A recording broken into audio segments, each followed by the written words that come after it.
It has been 9 days since the Saints were run over by the Washington Redskins. But now that everyone is well rested and rejuvenated, all that negative energy has been traded to the Baltimore Ravens for a defense to be named later. What in the heck does that mean exactly? Well, let's ask Saints beat writer Katherine Terrell next on the Black and Gold Today.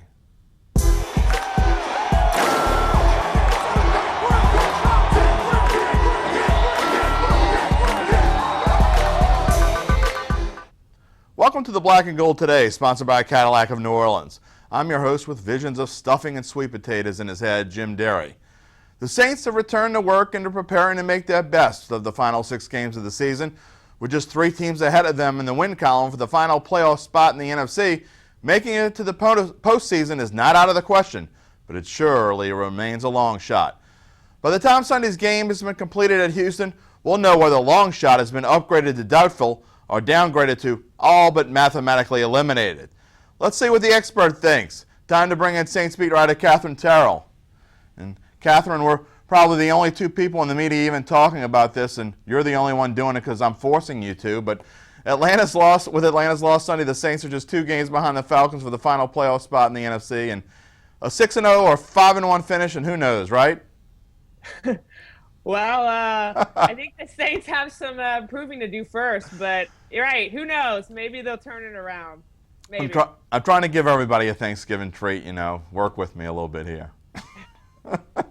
Hey, look, Dennis Allen is now into full preparations. His first game as defensive coordinator. What's going to be different this time?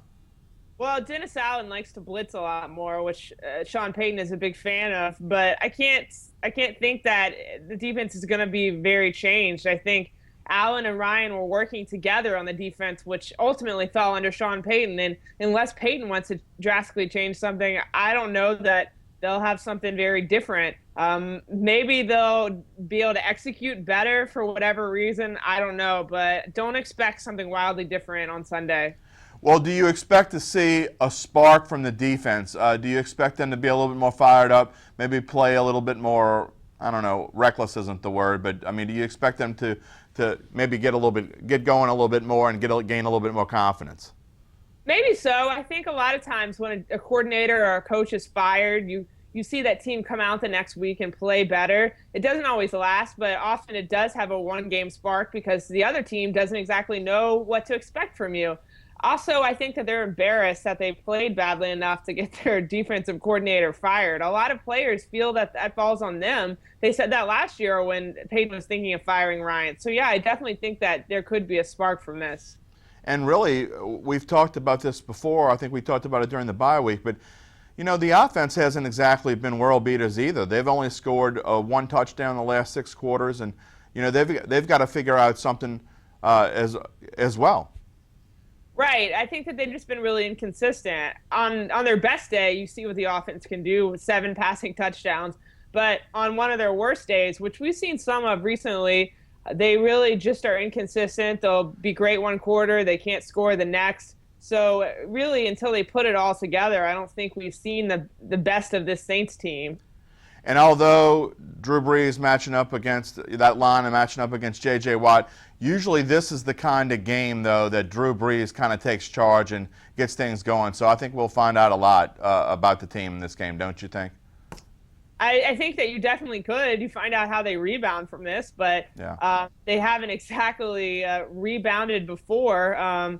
Coming off of a loss the other week, you would think they would have gone to Washington and won, and they didn't. So I don't know. Maybe the bye week will recharge them. Well, we'll see. Time for the stretch run. I know you're happy about that. Thanks for joining us, Katherine. Thanks for having me. All right, we'll be right back with Tuesday's Extra Point.